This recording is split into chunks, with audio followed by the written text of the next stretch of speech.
Bom dia, muito obrigada a vocês por participarem conosco aqui do evento de etarismo do Daivin.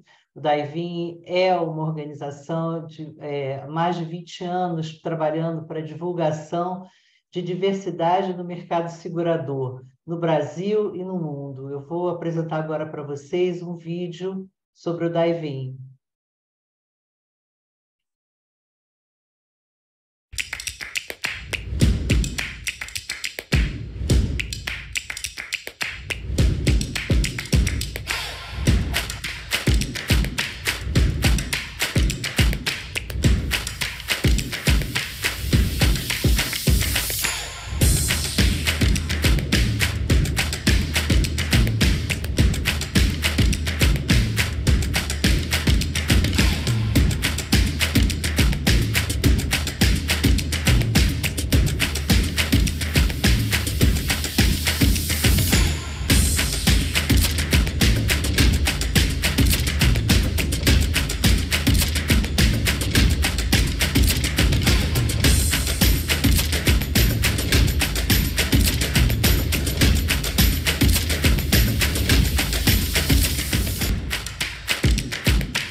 Bem, mais uma vez, obrigada pela presença de vocês. Eu sou Nádia Alencar, sou executiva de tecnologia e operações, trabalho na NTT Data, no setor de seguros, tenho 28 anos de experiência nesse mercado, já passei por várias empresas nacionais e multinacionais do mercado segurador. Eu também tenho a honra de ser a líder do pilar de gerações do IDES, e eu gostaria de apresentar o IDES para vocês agora, num breve vídeo.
Bem, gente, vamos agora. Eu queria apresentar os nossos palestrantes. Nós temos pessoas incríveis hoje uma bancada de uma experiência fantástica. Eu vou começar apresentando o Álvaro. O Álvaro Trilho, ele tem mais de 30 anos de experiência no setor de seguros, ocupando diferentes cargos em grandes corporações e corretoras no Brasil. É especialista em gestão de riscos e seguros. Na WTW, desde 2018, o Álvaro é head de gestão de riscos para o Brasil. Álvaro é licenciado em Relações Internacionais, mestre em Marketing e MBA, é ex-presidente da Associação Brasileira de Gerência de Riscos, membro do Instituto Brasileiro de Governança Corporativa e membro da Academia Nacional de Seguros Privados. É membro do Comitê de Diversidade e Inclusão da WTW e foi membro do Comitê Juntos por Elas da Sou Seguros. Álvaro, muito obrigada pela sua presença aqui conosco. É uma honra tê-lo.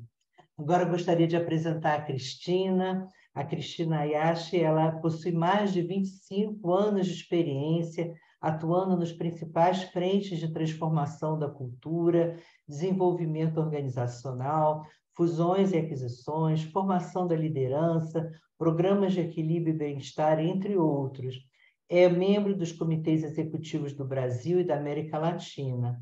A sua experiência profissional inclui passagem pela Merrill Lynch como diretora de recursos humanos, serviços corporativos e comunicação para a América Latina, Hospital Albert Einstein como diretora executiva de RH, ING Bank e Deutsche Bank como diretora de RH para a América Latina. Durante 2 anos, foi presidente do Grupo Estratégico de Gestão de Pessoas da Câmara de Comércio Americana, da Antiano Brasil. Cristina é formada em administração de empresas, com especialização em recursos humanos, possui MBA e se graduou no Advanced Board Room Program for Women da St. Paul School of Business. Ela é casada, mãe de uma menina e autora do livro Mamãe dá Trabalho. Parabéns, Cristina, obrigada por estar aqui conosco. Queria apresentar agora a Daniela Diniz. A Daniela é jornalista, escritora, com MBA em Recursos Humanos, tem mais de 20 anos de experiência profissional, trabalhou na editora Abril por 15 anos, nas revistas Exame, Você S.A. e Você RH. Na Great Place to Work, desde 2016, atua como diretora de conteúdo e relações institucionais. Faz palestras em todo o país, traçando análises históricas e tendências sobre a evolução das relações de trabalho e seu impacto na gestão de pessoas. Autora do livro Grandes Líderes de Pessoas, a trajetória dos líderes de recursos humanos mais influentes do país, é colunista no site da revista HSM Management. Já visitou mais de 200 empresas analisando o ambiente de trabalho. Daniela, super obrigada pela sua presença.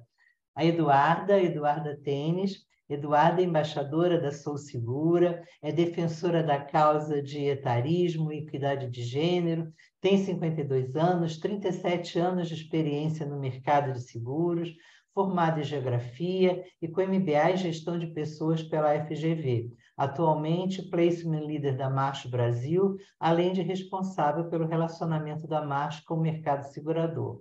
E, finalmente, mas não menos, Janaína Guzman. Janaína tem 12 anos de experiência em recursos humanos, é responsável por recrutamento, seleção, mobilidade global e diversidade na Mafre Seguros, onde iniciou sua trajetória em 2013 como HR Business Partner para diversos negócios e estruturas, com desenvolvimento de projetos para atendimento de necessidades específicas dos clientes internos. Há 4 anos, assumiu a gestão da área de Talent Acquisition e Mobilidade Global, responsável pelos processos de todos os níveis no Brasil. Recentemente, recebeu um novo escopo de atuação, somando à sua responsabilidade também a área de diversidade. Natural de Dourados, no Mato Grosso do Sul, é graduada em Psicologia, com pós-graduação em Gestão Estratégica de Pessoas. Bem, gente, muito obrigada a vocês. E agora o momento que todos nós estamos começando, esperando, que é o nosso debate. Eu vou começar pela Cristina. Cristina, na sua opinião, fala um pouquinho para nós o que é etarismo, afinal de contas, né?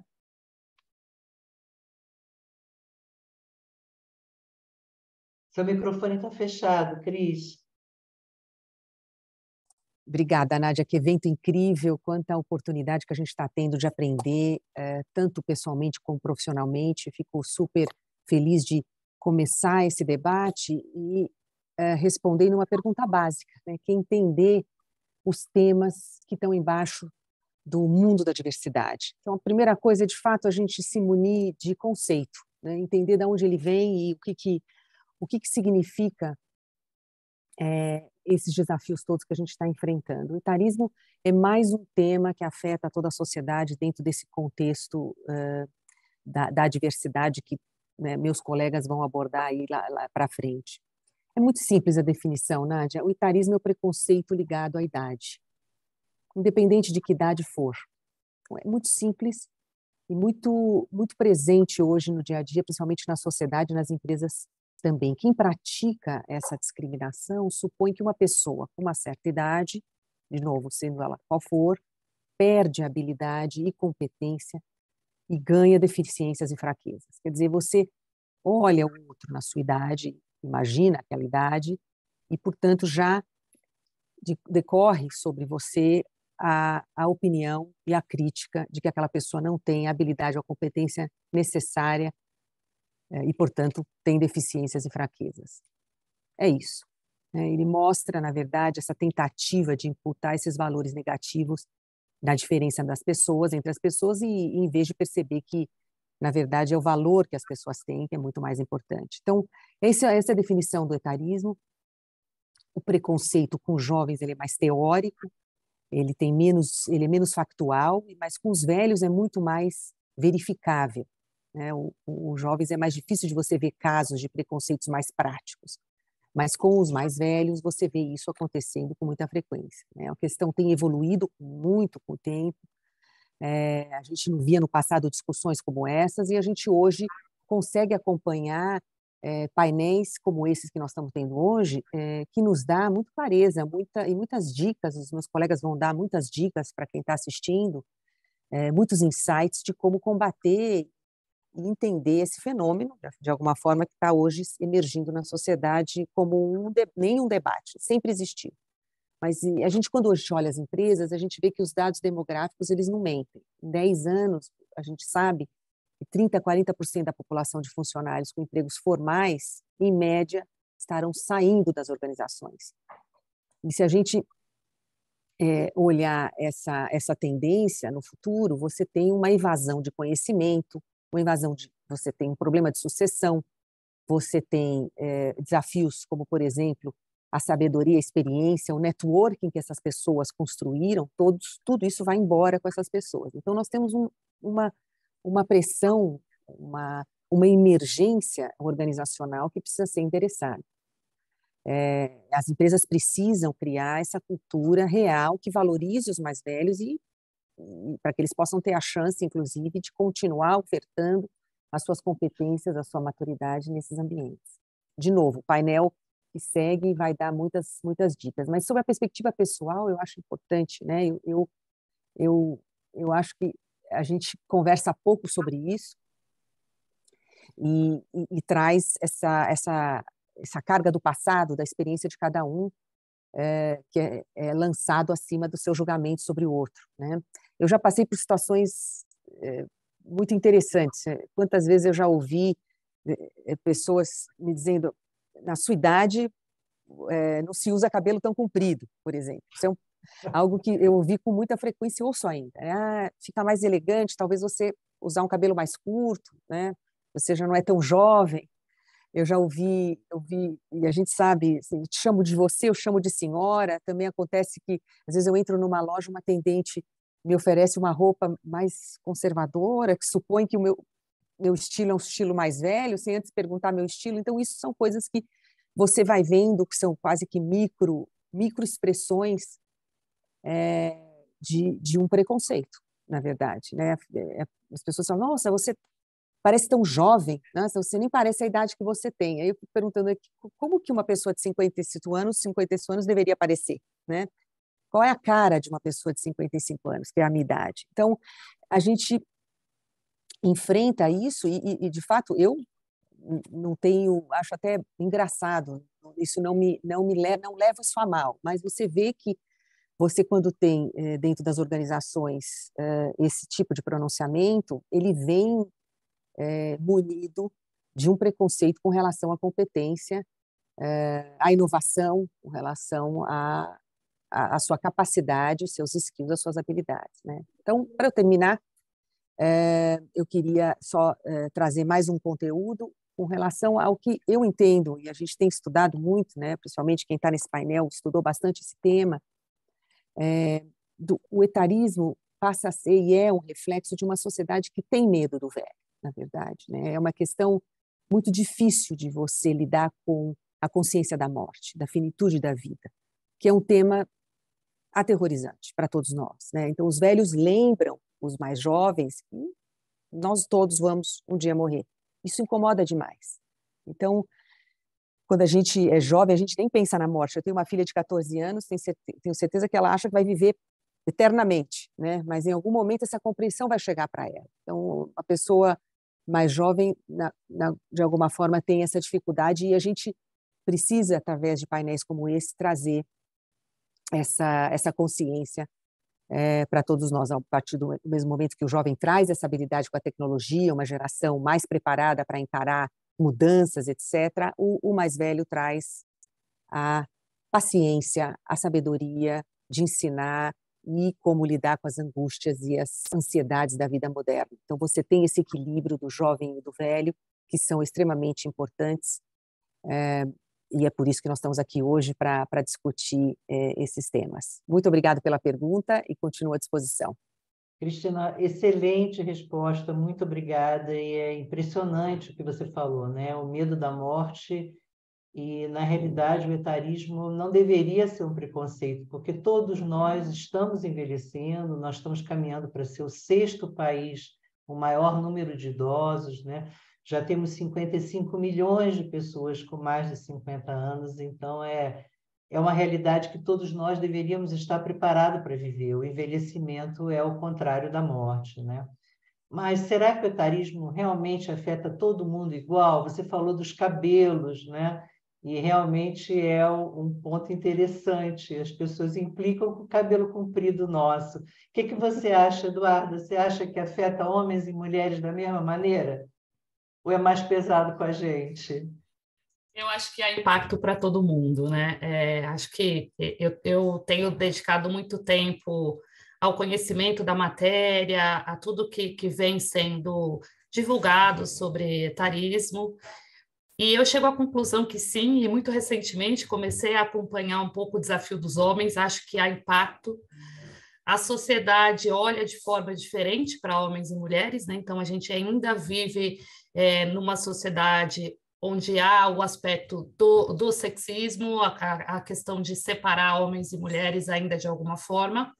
E a gente não pode desconsiderar que as mulheres, além de conviver com essa questão do etarismo, que impacta, claro, os homens, elas também têm outros desafios, né? E que são fisiológicos, que são da vida de uma mulher. Então, a mulher, ela passa pela questão da maternidade, em algum momento ela vai passar pela questão da menopausa, que é fisiológica, que impacta, sim, a vida. Então, acho que a mulher, ela tem desafios a mais. Tem todos esses outros desafios, tem os desafios domésticos, que a gente sabe também que a gente ainda não vive em uma sociedade onde as tarefas são igualmente distribuídas, apesar da mulher estar muito presente no ambiente de trabalho, né? Então, eu acho que os desafios são grandes e são diferentes, mas eu acho que homens e mulheres juntos podem olhar para esse aspecto de etarismo e se apoiar para que o mundo passe a olhar de uma maneira diferente. Eu já participei de um outro painel que eu disse uma frase, né, que quando se é mulher, ou você é jovem demais ou velha demais para alguma coisa, porque a idade certa é quando se é homem. E por que eu gostei tanto dessa frase? Ela me impactou. Porque eu estou no mercado de seguros desde os 15 anos, e eu lembro que às vezes eu, com 18 anos, 20 anos, queria fazer alguma coisa, e alguém dizia assim, você é muito jovem. E hoje, em algumas situações, eu percebo que as pessoas olham para mim e me acham muito velha. Mas eu, particularmente, tenho uma experiência muito positiva, né? Porque apesar de... Eu tenho 52 anos, eu trabalho há 25 anos na mesma corporação, mas eu tenho muito orgulho de dizer que aos 50 anos eu fui promovida diretora executiva da corporação. Então, eu olho para mim e digo, é uma baita conquista, né? Porque eu sou mulher, eu estou há muito tempo em uma companhia, já passei de 50 anos e mesmo assim o mundo ainda vê a energia, a vontade, o desejo de transformar. Então, acho que o grande lance, o grande barato do etarismo é que a gente olhe com o auge da nossa experiência, com tudo que a gente viveu, atrelado com o que a Cris falou, da galera jovem que também sofre de alguma maneira esse etarismo, e com o que eles têm de positivo, e que juntos a gente possa construir esse mundo de compartilhamento verdadeiramente. Muito obrigada, Eduarda. Excelente depoimento. Agora eu queria ouvir o Álvaro, né? Porque falamos de homens e mulheres, a posição da mulher. E você, Álvaro, como único representante masculino aqui do nosso painel, você já passou por etarismo? Você já sofreu isso na pele? Bom dia a todos, é um prazer estar aqui com vocês. Já passei, mas antes eu vou assim, comentando um pouquinho, né, o que a Cristina e a Eduarda falaram, né? Eu concordo com todas essas posições, né? E eu vou buscar aqui com vocês hoje trazer a minha experiência mais focada na pessoa, não no contexto do etarismo, né? Então, o que eu, pessoa, consigo fazer para minimizar a questão do etarismo na minha vida profissional, né? Porque comparando com gênero, raça, opção sexual, o etarismo é o único que você pode fazer alguma coisa, porque você não pode mudar sua raça, você não pode mudar seu gênero, você não pode mudar sua opção sexual. Mas no etarismo você pode fazer ações, né? Se preparar, estar sempre aprendendo, criar um networking, né? Legal, para minimizar esse risco de etarismo, né? Mas voltando à sua pergunta, eu passei sim, assim, o engraçado é que eu passei no início da carreira e não hoje, né? Então, estou aqui hoje com quase 58 anos, daqui a 15 dias de fazer 58 anos, avô, né? E como a Cristina falou, né? Tem gente que olha para mim, nossa, você já é avô, né? Eu não vejo isso mal, eu sou avô sim, comecei cedo. Mas eu sofri, né, no início da carreira, como você disse lá no meu currículo, eu sou formado em Relações Internacionais, e até meados dos anos 80, no Brasil, só existia o Instituto Rio Branco, em Brasília, que tinha cursos de Relações Internacionais, mas voltado para a diplomacia, né? Então, a partir dos anos 80, ali, algumas universidades começaram, né, a PUC São Paulo, a Estácio de Sá no Rio, aí outras, começaram a ter cursos de Relações Internacionais voltado para a economia, né? E aí eu lembro que numa das primeiras entrevistas de trabalho que eu fui na minha vida, eu não tinha terminado a faculdade ainda, né? Eu estava numa entrevista, já tinha feito a entrevista com a RH, estava fazendo a entrevista com o gestor da área, e ele foi muito claro, assim, falou para mim, olha, você é muito novo, você está vindo com formação, eu não tenho formação, eu sou mais velho, você é uma ameaça para mim, então eu não vou te contratar. Né? E hoje em dia isso não caberia, né? Naquela época você engolia e ia embora, né? Então isso também é algo que eu gostaria de trazer também ao longo da nossa conversa aqui, apesar de todos os desafios que nós ainda temos, como mudou o mundo nesses últimos anos, né? Então eu sofri sim, te respondendo. É muito interessante, Álvaro, porque eu passei por uma experiência muito parecida com a sua, né? Quando eu era estagiária, eu desenvolvi um trabalho numa das primeiras empresas que eu trabalhei e eu recebi esse tipo de feedback. Não é um trabalho para o estagiário, então uma outra pessoa assumiu o trabalho que eu tinha feito porque não podia ser um trabalho de estagiário. Realmente a gente consegue passar pelas duas pontas na carreira. Mas agora eu queria perguntar para a Daniela, né? A Daniela já passou por trabalho do Great Place to Work, já entrevistou, já acompanhou o desenvolvimento de 200 empresas, né? O que a gente pode fazer, Daniela, para mudar essa realidade no mundo empresarial, para que as pessoas com mais idade ou até os mais jovens sejam mais valorizados? Obrigada, Nádia. Primeiro, um prazer estar aqui, né, ouvindo vocês, poder participar também, compartilhar um pouquinho, muito, muito bacana, muito bom que esses painéis estão aumentando, né, que a gente começa a falar um pouquinho mais sobre a questão do etarismo. Só pegando o gancho aqui, né, do que o Álvaro falou, e você também contou da sua experiência, e linkando aqui, fazendo o link com o que a Cris trouxe, né, do etarismo, da questão do preconceito com os mais jovens e dos mais velhos, né, eu acho que temos os dois, mas o preconceito com os mais jovens, ele é bem passageiro, porque esses mais jovens, eles vão ficando mais velhos logo, né, a questão do preconceito com os mais experientes, vamos dizer assim, eles começa com seus 40 anos, né, em alguns casos até menos, e ele só vai aumentando, 40, 45, 50, 55, então sim, a gente vive as duas pontas, mas de uma forma um pouco diferente. Respondendo a sua pergunta, Nádia, o que as empresas podem fazer, né? Acho que de uma forma objetiva eu poderia responder, precisa mudar a mentalidade das pessoas, né? Precisa mudar a mentalidade das lideranças, precisa mudar a mentalidade de gestão de pessoas de uma forma geral.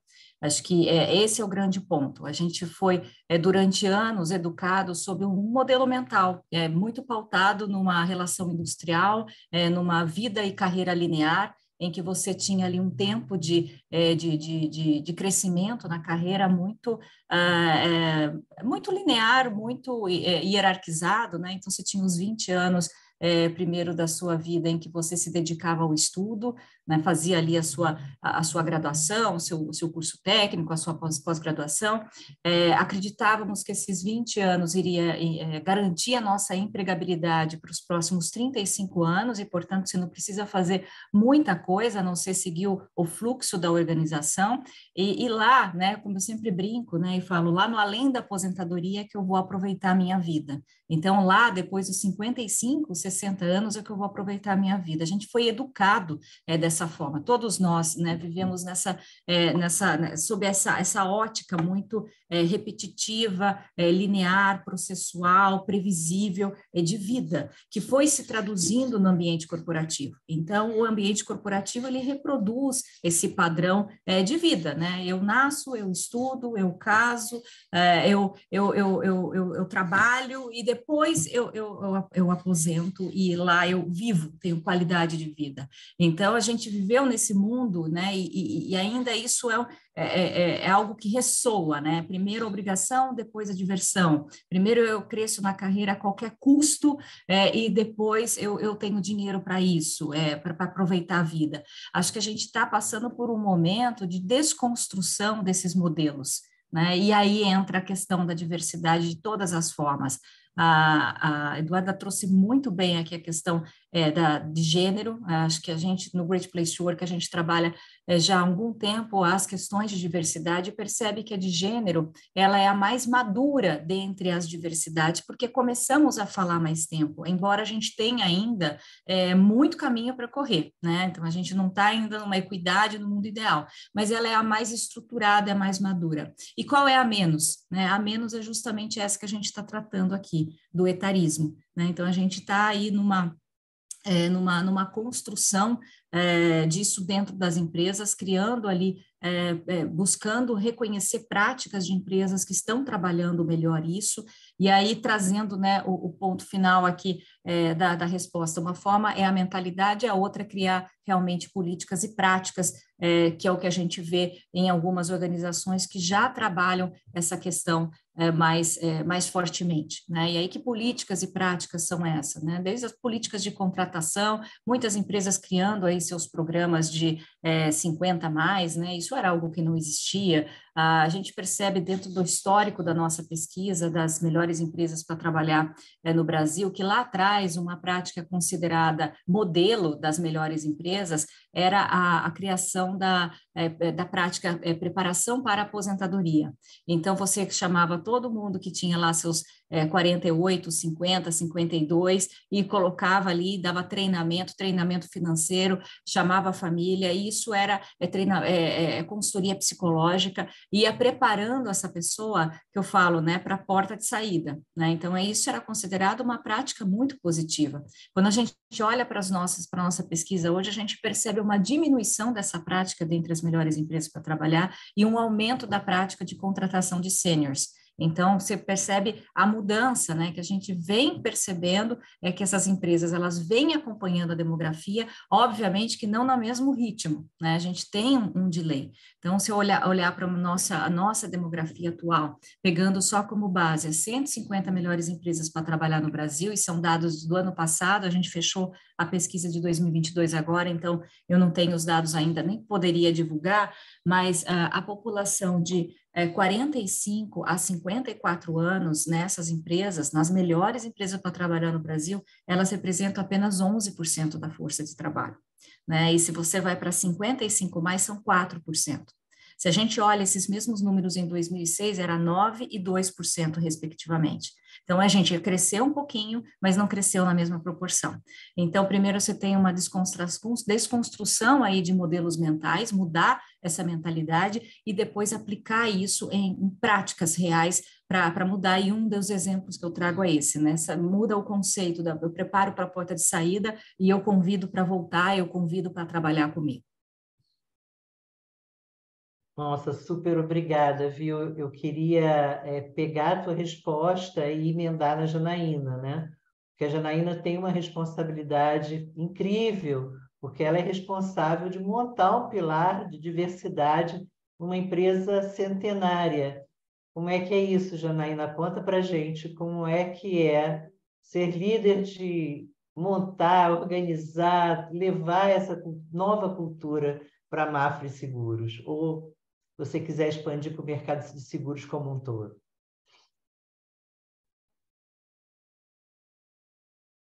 Você está no mudo, não sei.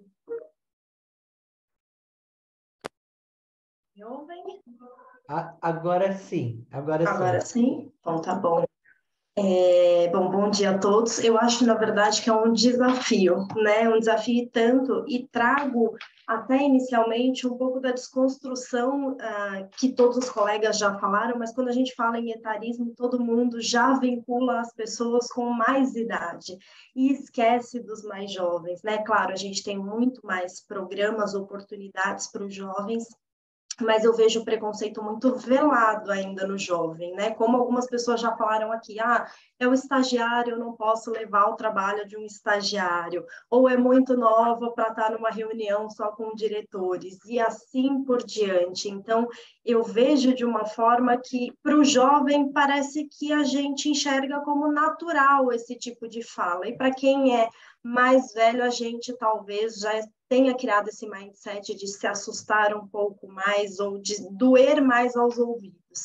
Mas eu acho que todas as organizações têm os seus desafios, principalmente de mudança cultural. Eu falo que você fazer um programa de 50 a mais, atrair este público, ou mudar um plano que antes era focado em aposentadoria para um plano onde a pessoa repense sim a sua carreira, mas não necessariamente para aposentadoria, isso tudo é fácil, você desenhar, implantar e colocar ali as pessoas participando, mas o que tem por trás disso e realmente como a organização enxerga esses profissionais, que para mim é a grande diferença. Você fazer um programa de jovem aprendiz, um programa de estágio é bárbaro, mas qual é de fato o escopo de atuação, né? Como é que essas pessoas podem se colocar na organização e como elas são ouvidas dentro da organização. Então, elas são incluídas, né?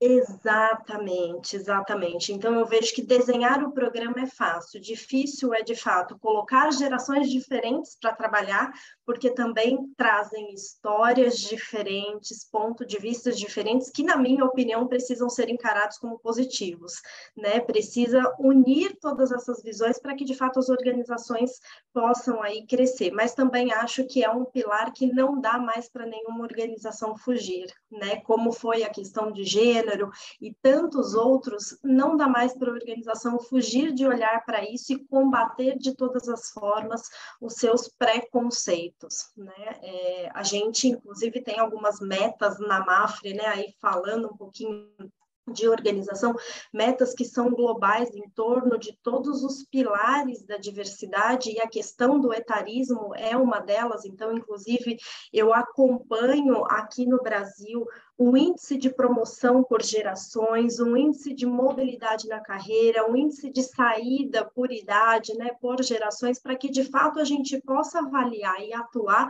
como é que a organização está se comportando, porque eu acho que são esses indicadores que, de fato, vão dizer para a gente se a gente está no caminho certo ou não em relação a esse pilar da diversidade, né? Então, minha opinião, não dá para fugir, a gente tem que trabalhar, tem que fazer, mas vai muito além de eu divulgar que eu tenho um programa de estagiários, um programa de sênior mais, vai muito além disso, é de fato a forma como as pessoas vivenciam esses programas no dia a dia de trabalho.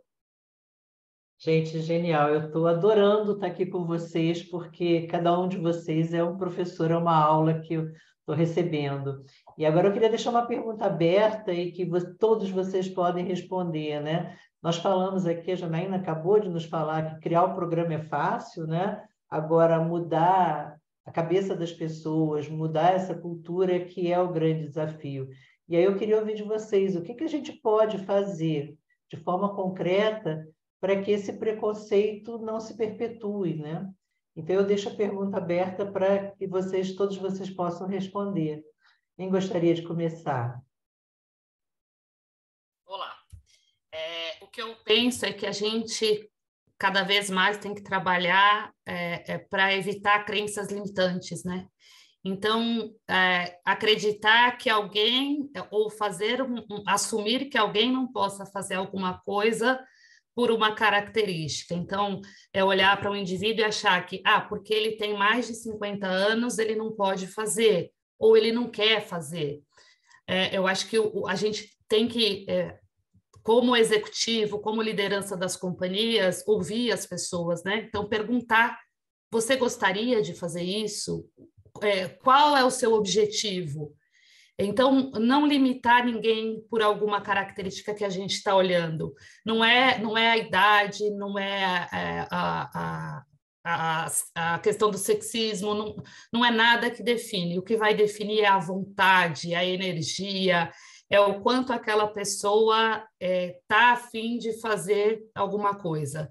Claro que as diferenças acontecem, mas acho que a gente tem uma oportunidade, quando a gente junta pessoas diferentes, de criar coisas maravilhosas, porque são as diferenças que constroem o todo. Pessoas iguais constroem coisas iguais. Nossa, maravilhoso. Gente, eu gostaria de ouvir mais de vocês. Cristina, diga. Posso falar rapidinho? Acho que talvez uma questão prática que parece a gente... Esse tema é sempre um tema que vem com a teoria muito importante para você entender, que é o que a Eduarda falou, a questão dos seus valores internos, né? Que você passa a olhar o mundo com seus olhos, e eles vêm com uma carga de valores e de crenças que você carrega ao longo da vida, né? Então, é importante isso.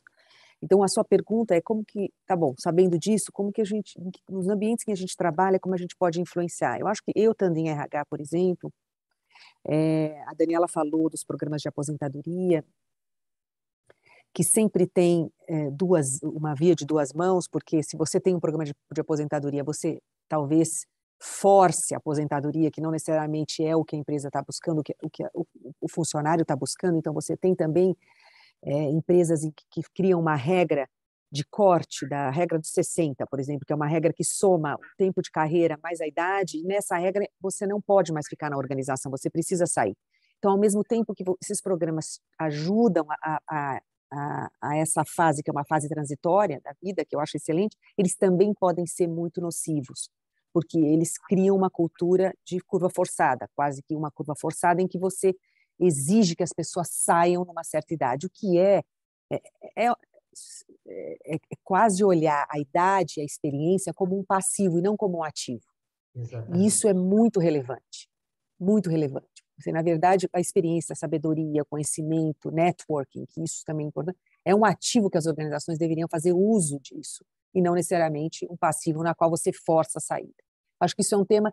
E o segundo que eu acho importante é criar e a gente tem visto isso muito na Europa. Nós somos uma empresa europeia, a Swiss Re tem programas incríveis na Europa que a gente está trazendo aos poucos para o Brasil, mas você vê na Europa programas flexíveis de contratação. E que você fala, puxa, e a gente não pode ignorar que, como a antroposofia prega, que de 7 em 7 anos você muda as suas perguntas para a vida e você vai amadurecendo, e de fato, dependendo da idade que você está, o seu anseio de vida é outro, né? E você vai chegar numa idade que as suas perguntas vão mudar, você vai buscar mais sentido, você vai buscar o uso do seu tempo com mais qualidade. Isso a gente não pode, como empresa, desprezar também. Em que você quer manter a sabedoria, o conhecimento, a maturidade, o networking e toda a experiência, mas você também tem um ser humano que busca outras coisas também. Ele quer se manter empregado, trabalhando para você, mas ele também quer experimentar uma temática diferenciada. Então, o que eu quero dizer com isso? Os programas de trabalho flexível, por exemplo, que na Europa isso está muito comum, é muito comum. Você contratar profissionais que trabalham para você, em vez de 100% das horas, trabalham para você 80% das horas. E vão estar com você prestando serviços para outras organizações, ao mesmo tempo que eles estão empregados por você. Isso é uma temática muito inovadora. Eu acho que no Brasil, algo até que na América Latina, você nem consideraria. Mas nos nossos contratos de trabalho, por exemplo, na Swiss Re, nós estamos trazendo para a América Latina os 80%, porque sempre foi 100%. Mas será que eu não posso contratar alguém com 80% de horas e que esses 20% do tempo dele ele vai fazer uso com outras temáticas? Isso, para mim, é um tema relevante nas organizações. É um tema difícil, é um tema desafiador, mas para mim é uma tendência que nós, como profissionais nessa área, temos que investir e ter coragem de implementar. Maravilhoso, adorei o seu ponto, gente. Eu queria pegar um gancho naquilo que você falou e no que a Daniela falou também sobre os nossos ciclos de vida, né? Que a gente começa, passa 20 anos estudando, assume que 20 anos é suficiente, trabalha e acha que vai se aposentar. Temos vários estudos agora que mostram que a cada década que passa, a expectativa de vida aumenta 3 anos. Então, já estão entre nós pessoas que vão passar dos 100 anos, né? Vão viver 100 anos, 110 anos. Isso vai trazer exatamente o que você está falando, Cristina, que você vai ter várias profissões durante a sua vida. Você não vai ser mais aquela engenheira que foi formada lá há 40 anos atrás, né? Então, a tua profissão vai mudar, o teu desejo de vida vai mudar. Como é que a gente prepara as pessoas para isso? Como é que nós preparamos os profissionais e as empresas para toda essa evolução, para as pessoas que vão passar a viver 100 anos e, com isso, não vão parar de trabalhar aos 50, né? Eu estou ouvindo vocês falarem, eu tenho 63, eu não tenho a menor vontade de me aposentar. Eu quero trabalhar muito mais anos, e como eu, muitas outras pessoas. Como é que a gente prepara as pessoas para isso? Como é que a gente prepara as organizações? Gostaria de ouvi-los, por favor. Eu entendo aí, especialmente que a gente precisa também, até enquanto RH, fazendo aí par com a Cristina, é ouvir um pouco mais das pessoas nas organizações. Às vezes, o que eu vejo é movimentos das companhias de desenvolver programas e ações sem sequer ouvir também o que as pessoas querem, né? Sem entender qual é o ciclo de vida delas. Então, eu penso que a gente precisa ouvir muito mais para conseguir desenhar programas e ter culturas aí de fato inclusivas, né? A gente está falando aqui das profissões, do quanto tudo isso vai mudar, inclusive se fala muito do modelo de estudo mudar, né? De você não ter mais uma graduação de 5 anos, por exemplo, mas você ter módulos mais curtos, onde você se especialize em alguns aspectos, e como é que essas gerações vão lidar, porque daqui a pouco a gente vai ter na organização quem fez aí uma graduação padrão, né, dos seus 5 anos focados numa área de estudo, e gerações super novas com outra mentalidade, outra formação, especialistas em temas específicos, né, e colocaram ali o seu esforço em temas muito específicos.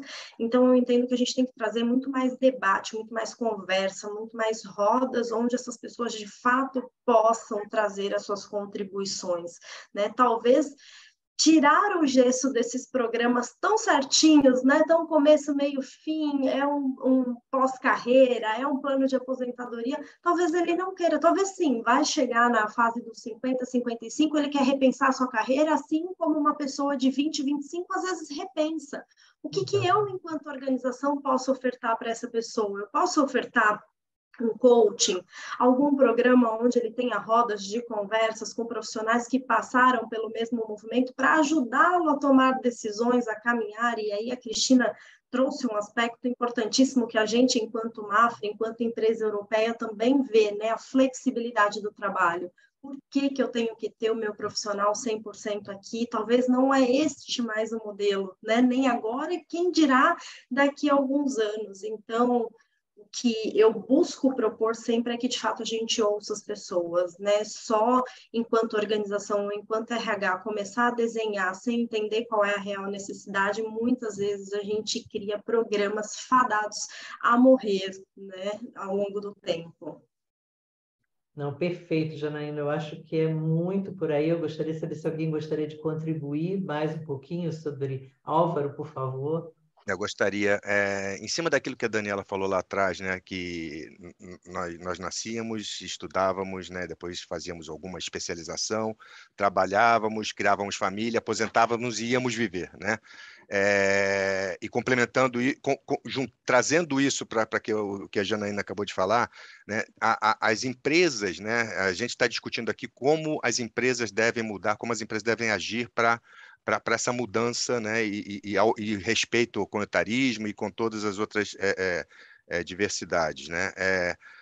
Mas eu queria trazer aqui para vocês, porque tem pessoas ainda com esse mindset, né? As empresas estão mudando, as empresas estão se preparando, mas tem pessoas ainda que sabem, eu estudei 5 anos, eu estou aqui nessa empresa, eu estou satisfeito com o que eu estou fazendo, eu tenho 3 anos para aposentar, não vejo a hora para ir para casa botar meu pijama. Né? Então, como trazer essas pessoas, mostrar para elas que o mundo mudou, as empresas estão mudando, né? As pessoas, vários colegas, né? Eu vejo no nosso mercado e em outros mercados também, as pessoas, eu não paro de estudar. Durante a pandemia, eu fui fazer curso de conselheiro. E eu vi várias pessoas também se movimentando, minha esposa, então como trazer essas pessoas que estão com aquele mindset ainda do passado, né, para esse mundo de hoje. Eu acho que eu vou até te complementar que, assim, por que também a gente enxerga como um problema a pessoa que está esperando a aposentadoria chegar e colocar o pijama dela? Tá tudo bem, né? Esse é o objetivo dela, e eu acho que é isso que eu tento trazer muito no dia a dia, né? Da gente respeitar também aquilo que cada indivíduo estabeleceu para si. Né? Tem os que, no auge dos seus 60 anos, vão fazer cursos, vão se movimentar, vão ter uma mobilidade de carreira, vão buscar um conhecimento novo, e tem os que querem colocar o pijama e está tudo bem, todo mundo contribui, né? Mas é trazer também um pouco da normalidade das visões diferentes. Né? Acho que isso é importante também dentro das organizações. Não, eu concordo com você, a pessoa tem esse direito, mas aí será que nós deveríamos responsabilizar a empresa quando a empresa vê que essa pessoa não está mais agregando? A empresa, entendeu? Mandar essa pessoa embora? Não sei. Não, sem dúvida. Eu digo a pessoa que fica e continua ali ainda com seu mindset, produzindo e entregando seus resultados, mas realmente, né, somos organizações, né, precisamos sim da produtividade das pessoas, da entrega do resultado, então acho que é esse equilíbrio, obviamente, não podemos esquecer.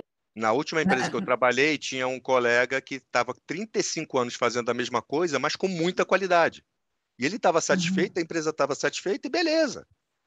Né? Vai para a individualidade. Se você me permite, deixa eu só, né, que está pegando fogo aqui, né, só para amarrar amarrar um pouquinho, acho que o que o Álvaro traz é muito importante. A gente precisa levar essa discussão para a empresa, porque eu percebo muito que a gente trabalha, e que maravilha que a gente está tendo esse fórum hoje, que a gente está tendo outros festivais, outros encontros, outros debates, mas ainda falamos para bolhas, né? Então, quando você fala de um Brasil gigante, com níveis de maturidade diferentes de pessoas, de profissionais, de gestão de pessoas, esse assunto ainda ele é muito etéreo, né? Assim, as pessoas ainda estão com aquele modelo mental de, sim, estudar, trabalhar, me aposentar, e não entendem que o mundo mudou, né? Assim, entendem muito superficialmente. Então, levar essa discussão, eu acho que é o grande caminho, né? E assim, só pegando aqui o que a Cris trouxe, né, da aposentadoria, Cris, a prática que foi considerada de preparação para a aposentadoria muito uau no passado,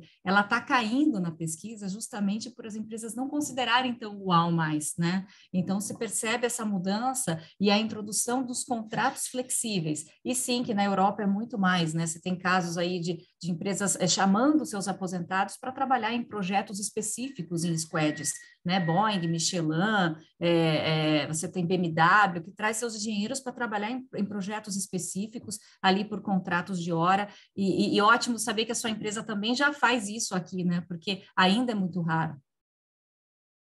Não, exatamente. A gente está vivendo, eu concordo com você, Daniela, e também com a Janaína, que a gente tem todo tipo de profissional, né?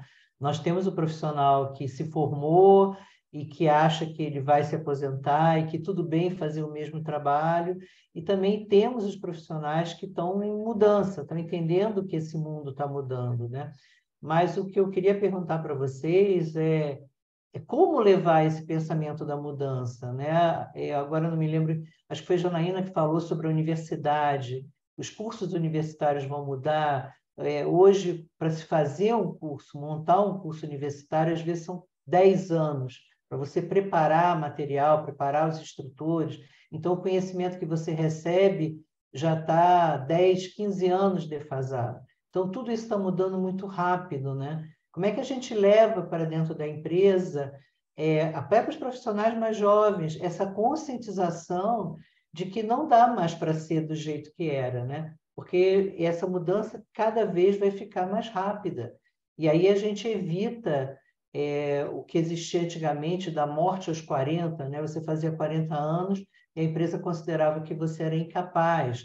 Aí passou de 40 a 45, hoje a gente ainda vê profissionais com 38 anos de idade sendo recusados por causa de idade. Nunca é abertamente, mas também acontece. Então, eu queria ouvir de vocês, é preciso mudar, precisa que as pessoas entendam esse ambiente de mudança. Como é que vocês sentem isso nas suas empresas? Esse tipo de diálogo já está acontecendo? As pessoas já estão sendo conscientizadas? Ou vocês acham que isso é uma coisa totalmente individual, que nossas empresas não deveriam se preocupar com isso? Gostaria de ouvir a opinião de vocês. Eu acredito que a gente tem alguns pontos, principalmente dentro do mercado de seguros, né? Quando a gente olha para a nossa indústria, apesar da gente já possuir, por exemplo, cursos universitários, a gente sabe que eles não são super antigos, talvez Álvaro e eu, que estamos aí mais no business, lembramos com bastante clareza de que quando começamos as nossas carreiras não existia nenhuma formação no mercado e que nós, como profissionais, tínhamos que desenvolver esse conhecimento e certamente nós vamos lembrar aqui de pessoas que estavam nesse mercado e que tinham talvez a idade que nós temos hoje ou mais, e que foram nossos professores, que foram nossos mentores, nos guiaram por essa jornada, nos ensinaram muito do que a gente sabe. Então, acho que a gente tem um pouco desse papel de fazer esse trabalho, de apoiar esse pessoal jovem que vem aí no mercado, de desenvolver essas habilidades, mas, sem dúvida nenhuma, eu acho que também tem a outra ponta do jovem acreditar e ter vontade, né? A gente sabe que no Brasil o mercado de seguros ainda não é considerado uma indústria sexy. Então, quando alguém se forma, as pessoas normalmente não dizem o sonho da minha vida é trabalhar com seguros. E com certeza absoluta, ninguém desse time aqui por mais que adore o que faz hoje, disse um dia, eu quero trabalhar com seguros. Então, eu acho que a gente tem desafios importantes em mostrar o quão sexy é essa indústria, porque ela é, e depois compartilhar o nosso conhecimento, a nossa experiência. A gente sabe que quantas vezes a gente ouve falar de um risco e a gente diz, não, eu conheço essa conta, aconteceu isso e aquilo, esse cliente fez esse investimento ou aquele. Então, acho que é um compartilhamento. A gente tem essa contribuição que os mais velhos podem dar com o seu conhecimento, somado à energia dos mais jovens, e trazendo o desenvolvimento. Eu sempre digo para as pessoas mais jovens, quando elas entram na companhia, eu digo, o grande papel de vocês aqui é trazer suas ideias para que a gente possa transformar. Então, não se deixem engolir pela máquina, não sejam mais um a sentar aqui e fazer o que todo mundo faz. Então, desafiem, digam para a gente como a gente pode fazer mais e melhor. Nossa, excelente. Eu vou pegar a sua resposta e vou perguntar para vocês, né? O que vocês diriam para alguém que está hoje começando no nosso setor não tão sexy, né, Eduarda? As pessoas olham e falam assim, trabalho em seguros. Trabalho em seguros. Vou começar aqui pelo Álvaro. Álvaro, o que você diria para alguém que está entrando hoje na empresa com 20 anos de idade? Como a Eduarda falou, né? Eu também caí de paraquedas nessa indústria, era de banco, trabalhei muito pouco tempo em banco, aí no plano Collor fui mandado embora e por acaso caí hoje na Marsh, que era Johnson & Higgins lá atrás, como trainee. E o que eu diria é aprenda, não deixe de novo, como a Eduarda falou, não existe uma formação de seguros no Brasil. Né? Tem alguns cursos hoje, mas são poucas pessoas que o fizeram e quando fizeram já estavam no mercado, né? Que foi fazer o curso para ingressar no mercado, né? Foram fazer para se especializar, para ter mais conhecimento. E eu acho que por isso essa troca nossa, né? É muito forte. A gente está sempre trocando informação dentro de casa, dentro da empresa e com outros, né, não com concorrentes, logicamente, mas com outros parceiros do negócio, né, informação técnica, informação de cliente. Então, aprender sempre, ter um grande networking, e é isso não só para o nosso mercado, mas para qualquer mercado. Né? Aos 40 anos eu fiquei desempregado, isso há 18 anos, e na época foi feita uma matéria, né, a evolução do etarismo, né? Na época foi feita uma matéria comigo e com uma mulher de 40 anos também, que nós nos recolocamos muito rapidamente. Né?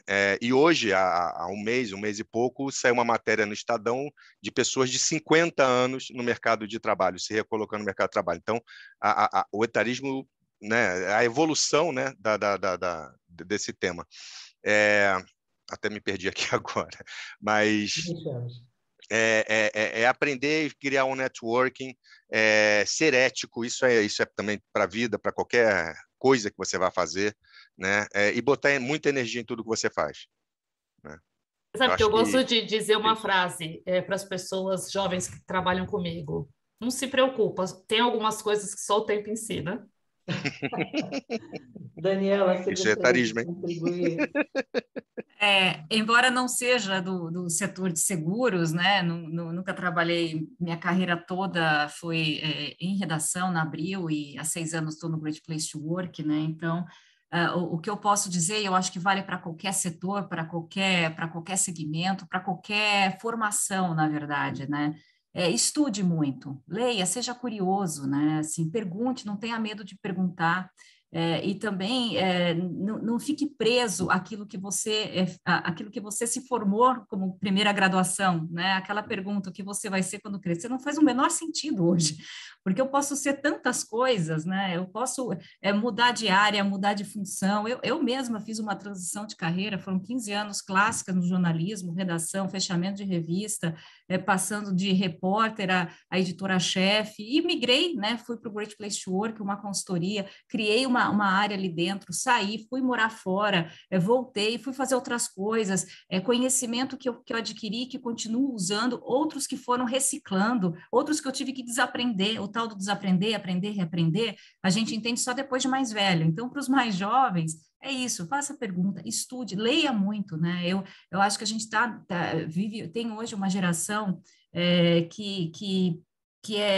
ela se pega em leituras mais superficiais, porque as redes, elas promovem isso, né? Então, você olha ali, a foto-legenda, é apenas o título, isso não permite uma leitura e uma análise crítica das coisas, né? E quando a gente olha para as habilidades comportamentais, quando está lá visão crítica, você ter um pensamento mais crítico, isso exige você aumentar esse repertório, né? E aumentar esse repertório é se aprofundar um pouco mais, ler um pouco mais, né? Para desenvolver essa leitura crítica. Então, quando você vê jovens, né, que está ainda ali naquele turbilhão de olhar muita coisa, então tenta se aprofundar um pouquinho mais, né? E ler muito e perguntar muito, seja curioso. Gente, infelizmente chegou o nosso tempo, né? Passou super rápido. Eu adorei estar aqui com vocês hoje. Eu acho que o painel foi riquíssimo, riquíssimo, experiências incríveis. Muito, muito obrigada. Em nome do Daivin, em nome do IDES, um prazer enorme estar aqui com vocês. Espero que a gente tenha outras oportunidades de debater temas tão importantes para a nossa sociedade quanto o etarismo. Muito obrigada, gente. Prazer imenso, viu? E uma honra estar com vocês aqui hoje. Tchau, tchau. Obrigada. Obrigada.